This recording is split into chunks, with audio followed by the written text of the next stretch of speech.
O bicho da serra. Quem me contou essa história foi meu tio Jonas, irmão da minha mãe. Ele mora num sítio afastado, lá para as bandas de Santa Filomena, quase na divisa com Serra do Tamarindo. Eu era adolescente quando ouvi e até hoje lembro. Tio Jonas nunca foi de inventar coisas. Homem sério, calado, até demais. Mas o jeito que ele contou, rapaz, não parecia invenção, não. Diz ele que foi no mês de julho, tempo frio e seco. Ele e minha tia Lourdes estavam morando no sítio, só os dois, depois que os filhos cresceram e foram para a cidade.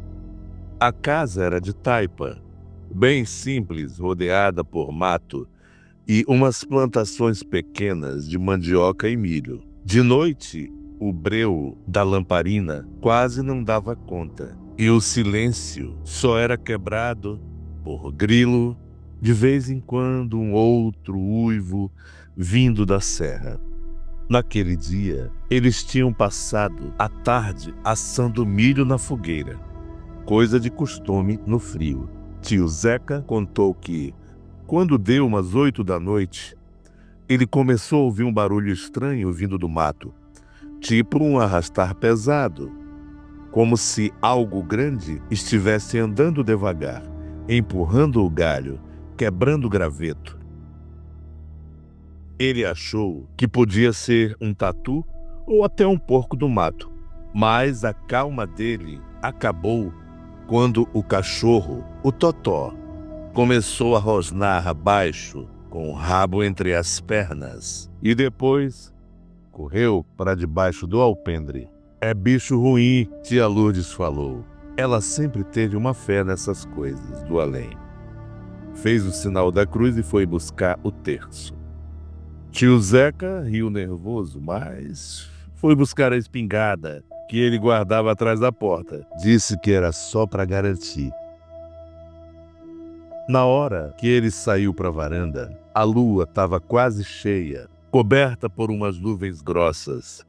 O vento batia gelado e as folhas das bananeiras faziam um barulho danado. Foi aí que ele viu, perto da cerca que dava para o açude, uma sombra grande, andando em 2 patas, mas meio curvada, como se a coluna fosse torta.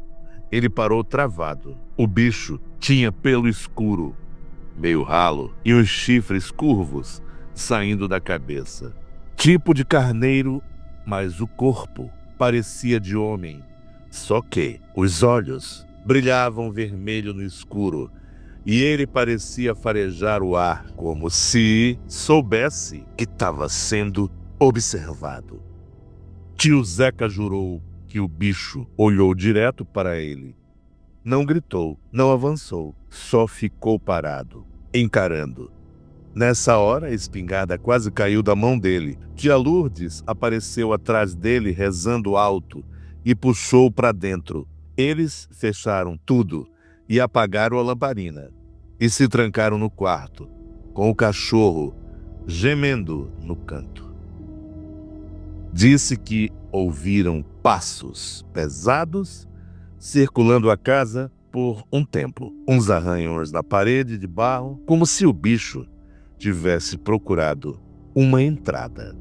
Passou o tempo, silêncio. Depois, só o som do vento e o farfalhar das folhas. Tio Zeca não pregou o olho a noite toda. No outro dia, cedo, ele saiu para ver se achava pegada. Achou sim. Umas marcas fundas no barro, de casco, mais espaçadas, como se fosse bicho bípede. E mais para frente, perto do açude, uma carcaça de galinha toda torcida, como se tivesse sido espremida por mão humana. A cerca também estava quebrada. Ele contou isso para uns vizinhos mais velhos, e um deles falou de uma velha história da região, um espírito ou criatura que aparece em noites de lua quase cheia, meio bicho, meio homem, guardião dos matos. Dizem que ele aparece quando alguém mexe no que não deve. Tia Lourdes lembrou que uns dias antes tinham arrancado uma árvore velha perto do açude. Um angico que a avó dela dizia ser morada de alma. Desde aquela noite, nunca mais fizeram fogueira lá fora. E até hoje, mesmo já bem velho, tio Zeca ainda reza antes de escurecer. Disse que nunca mais viu a criatura, mas às vezes, quando o vento sopra mais forte pela serra, ele ainda ouve aquele mesmo barulho no mato. Eu não sei se é verdade, mas do jeito que ele contou, com a voz embargada e o olho arregalado, sei lá. Só sei que, da última vez que fui visitar, ele dorme de luz acesa. Essa história aconteceu comigo mesmo. Faz uns anos, quando eu ainda morava com minha avó, Dona Almerinda, lá no sítio em Pedra Branca. Era um lugar pequeno, bem afastado, daqueles que quando a noite cai, parece que o mundo se esqueceu de você.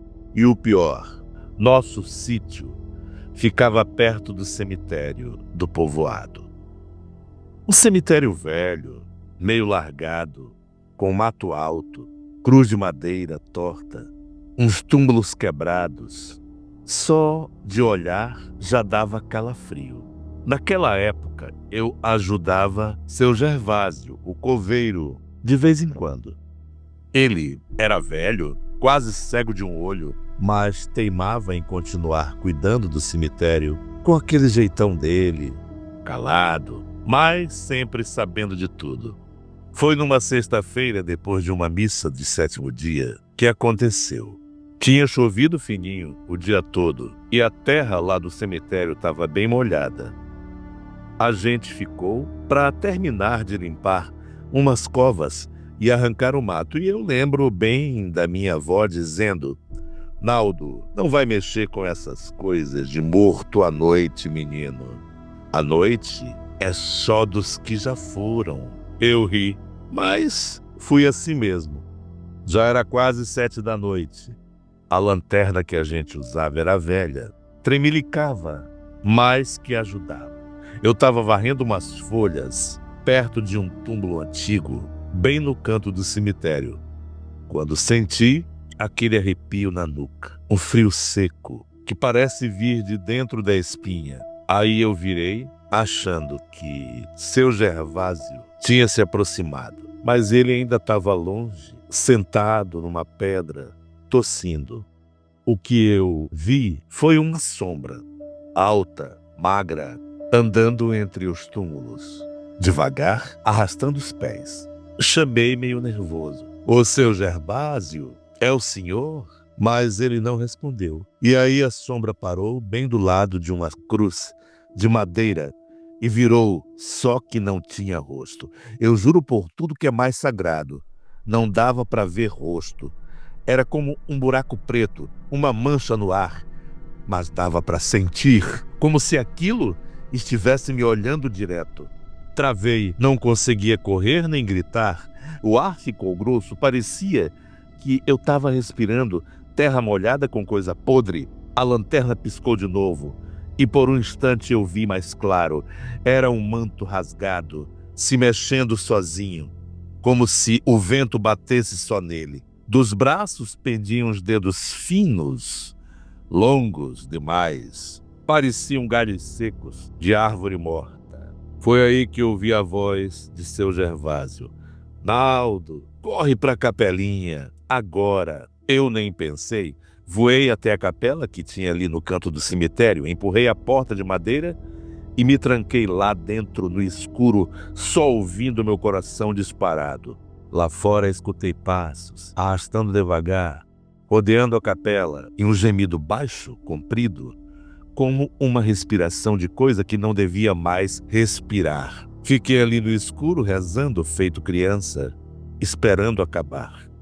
Passaram uns 10 minutos, talvez mais, quando ouvi a voz do seu Gervásio do lado de fora dizendo que podia sair. Eu ainda esperei mais um pouco para ter certeza.